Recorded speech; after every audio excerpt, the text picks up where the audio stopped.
سجائیں، علم کے موتی دلوں میں سجائیں۔ الحمد للہ رب العالمین والصلاة والسلام علی خاتم النبیین اما بعد فاعوذ باللہ من الشیطان الرجیم بسم اللہ الرحمن الرحیم الصلاة والسلام علیک یا رسول اللہ وعلى آلك وأصحابك يا حبيب الله الصلاة والسلام عليك يا نبي الله وعلى آلك وأصحابك يا نور الله۔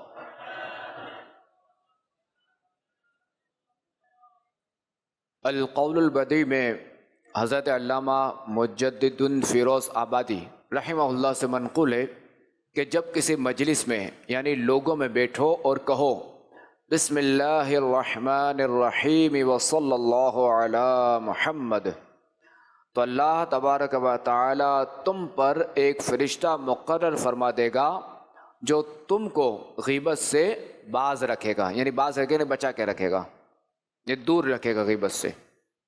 اور جب مجلس سے اٹھو تو کہو بسم اللہ الرحمن الرحیم وصلی اللہ علی محمد، تو فرشتہ لوگوں کو تمہاری غیبت کرنے سے باز رکھے گا۔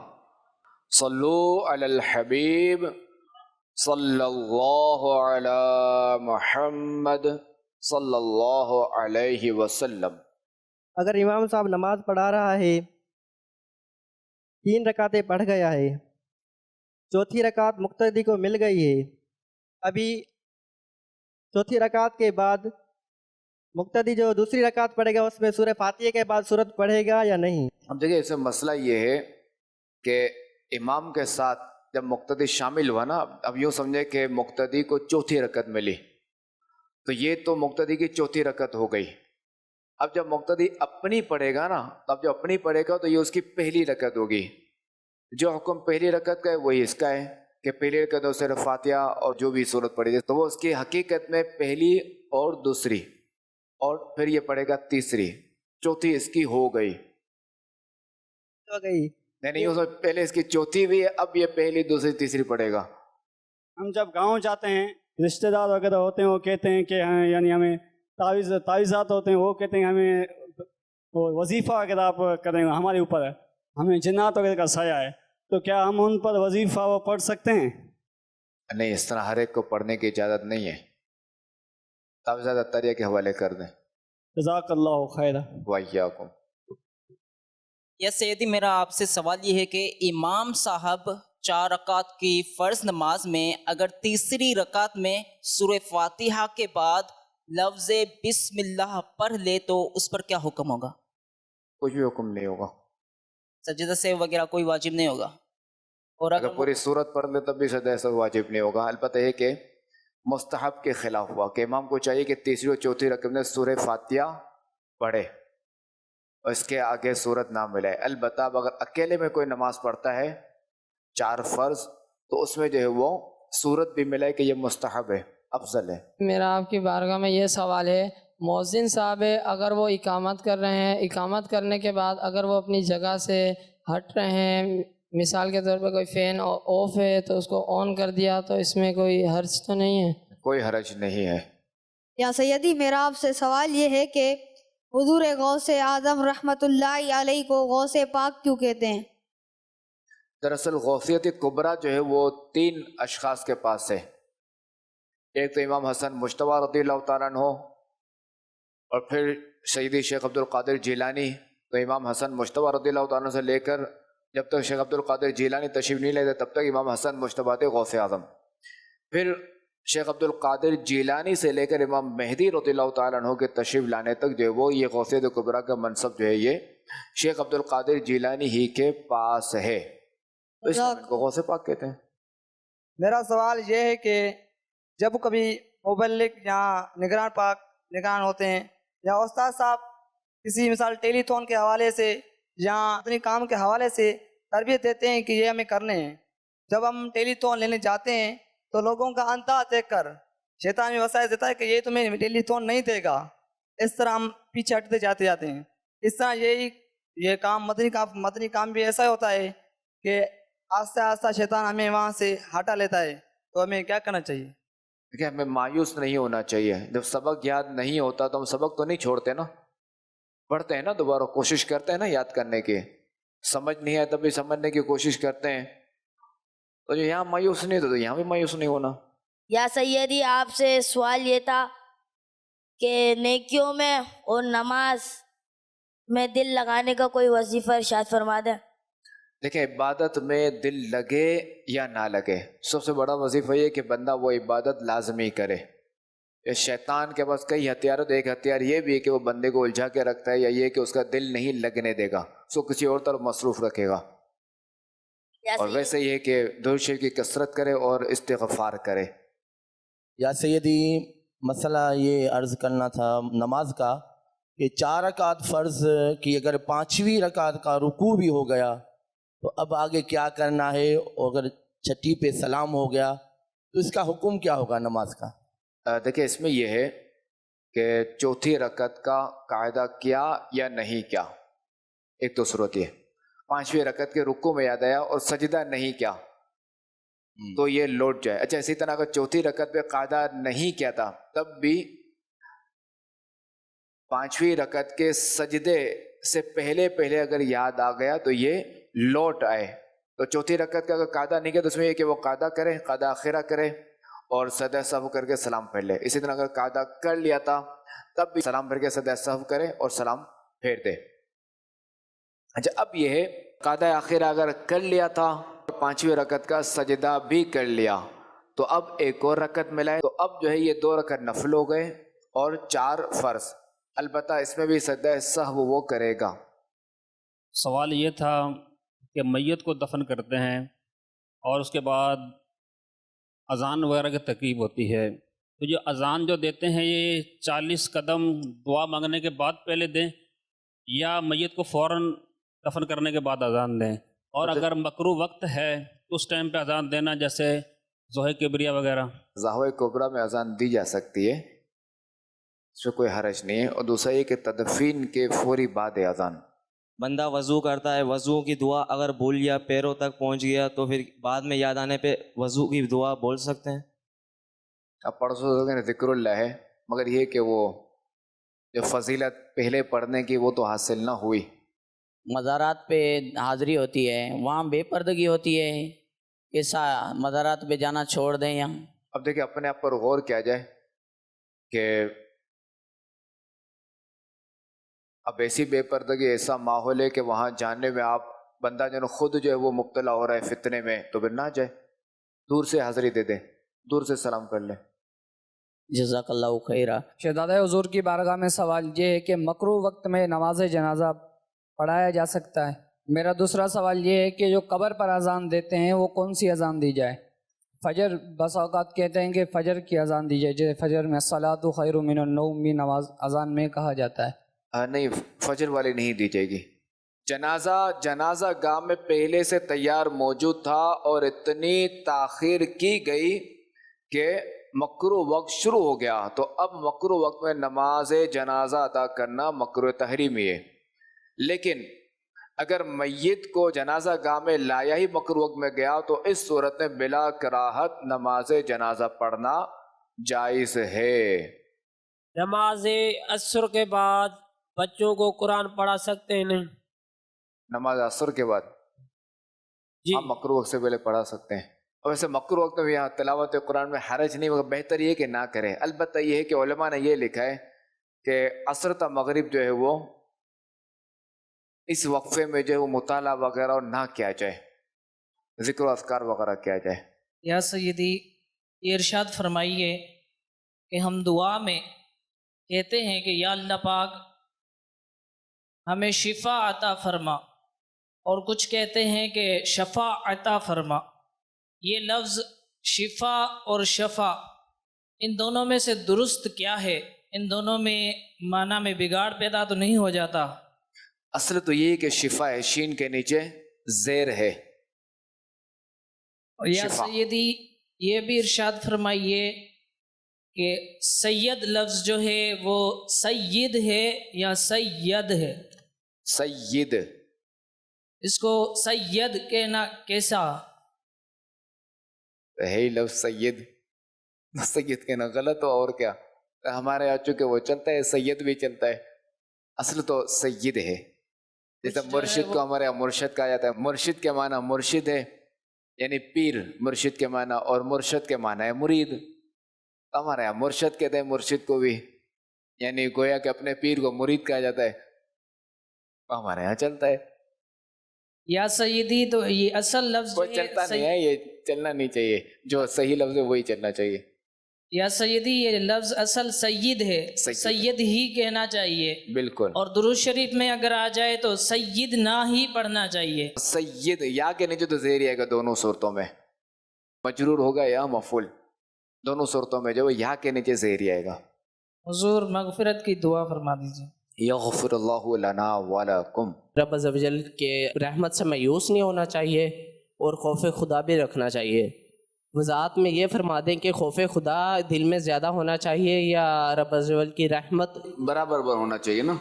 کہ جیسے فاروق اعظم رضی اللہ تعالیٰ عنہ کے بارے میں آتا ہے کہ فرماتے ہیں کہ اگر کل بروز قیامت، یعنی یہ دیکھیں خوف اور امید کی مثال دی جا رہی ہے کہ اگر کل بروز قیامت اگر یہ کہا جائے صرف ایک کو جہنم میں ڈالا جائے گا تو میں خوف کروں گا کہ کہیں وہ میں ہی نہ ہوں، اور اگر یہ کہا جائے صرف ایک کو جنت داخل کیا جائے گا تو میں امید کروں گا کہ وہ میں ہی ہوں گا. تو وہی کہ مومن جو ہے وہ خوف اور امید کے درمیان ہوتا ہے. میرا سوال جانشین اہم سنت کی بارگاہ میں یہ ہے کہ زید اگر روزہ رکھ کے سیری کویری کر کے فجر کی نماز پڑھ کے سو گیا اور اس کے بعد اس کی آنکھ کھلی عصر میں، وہ سمجھتا تھا کہ ظہر کا وقت ہے. وہ جب اٹھا نا تو عصر کا وقت بھی جانے والا تھا، تو کیا ظہر کا وقت کا جو قضا ہوئی ہے اس کا گناہ ملے گا؟ یعنی فجر پڑھ کے سویا جی. آج چونکہ وہ اگر انتظام کر کے سویا تھا کہ اسے ظہر میں اٹھنا ہے، اب وہ کسی وجہ سے آنکھ نہ کھل سکی، اس کے اختیار میں نہیں تھا، نہ ہی کوئی اٹھانے والا تھا، نہ ہی جو اس نے گھنٹی رکھی وہ بھی نہ بجی، تو وہ سارا انتظام کر کے سویا، اس کے باوجود آنکھ نہیں کھلی، تو اسے چاہیے کہ وہ اس وقت اگرچہ کہ عصر کا وقت داخل ہو گیا تھا، یعنی ظہر کا وقت ختم ہو گیا تھا، اسے چاہیے کہ اٹھ کر جو فوری وہ پہلے ظہر پڑھے، ظہر کی قضا کرے، پھر عصر پڑھے. اب یہ کہ وہ قضا کا اسے گناہ نہیں ملے گا. یا سیدی آپ سے ایک سوال عرض ہے، یعنی دو سوال ہیں مختصر، کہ یہ جو نعت کے ساتھ دف بتایا جاتا ہے کیا کسی حضور کے کسی بزرگ کے زمانے میں یہ جائز تھا؟ ہاں دف تو ابھی بھی جائز ہے، مگر بغیر جنجناٹ اور اس طرح اس میں کوئی قیودات ہیں کہ کس طرح کا دف جائز ہے، ابھی بھی جائز ہے. شادیوں میں جو سادہ والا ہو بالکل. جی شادیوں میں جو یہ میوزک تو ناجائز ہے، اس کے ساتھ جو الگ رسومات ہوتی ہیں کیا یہ بھی جائز ہیں؟ اب یہ رسومات دیکھنی پڑے گی کس طرح کی ہیں. اچھا بالخصوص ہر رسم کو ہم ناجائز نہیں کہہ سکتے اور ہر رسم کو جائز بھی نہیں کہہ سکتے. اور مسلمان ہے تو ذرا کہ میوزک تو ہمیں پتہ ہی ہے، تو دیگر رسموں کے بارے میں ہمیں دیکھنا پڑے گا ان کو ایسے کیسے ناجائز کہتے ہیں. یعنی ایک مسلمان کی طرف گناہ کی نسبت کیسے کرتے ہیں، یہ گناہ کر رہا ہے، اللہ کی نافرمانی کر رہا ہے. نیک اعمال کا رسالہ پر کرنے کے لیے کیسے استقامت حاصل ہو؟ وہی جب اہمیت پیش نظر ہوگی تو اس پر استقامت ملے گی. کہ جب بندے کے پیش نظر یہ ہوگا کہ میں جب اپنا محاسبہ کروں گا، اپنا حساب کتاب کروں گا کہ آج میں نے کیا کمایا اور کیا کھویا، یعنی آج میں نے کتنی نیکیاں کی اور کتنے گناہ کیے، یعنی کتنی نیکیاں کی، کیا کمایا اور کتنے گناہ کیے، کیا کھویا، یہ وقت برباد ہوا نا. تو جب بندے کے پیش نظر یہ چیز ہوگی تو انشاءاللہ الکریم اس کو استقامت ملے گی. میرا آپ کی بارگاہ میں یہ سوال ہے کہ طریقت کیا ہے اور اس کی حفاظت کا کیا طریقہ ہے؟ دیکھیں شریعت اور طریقت یہ دونوں جو ہے نا ایک ہی چیز ہیں. تو جہاں شریعت کی حفاظت کرنی ہے وہاں طریقت کی حفاظت کرنی ہے، جہاں طریقت کی حفاظت کرنی ہے طریقت کا خیال رکھنا، وہیں شریعت کا خیال رکھنا ہے. یعنی یوں سمجھ لیں کہ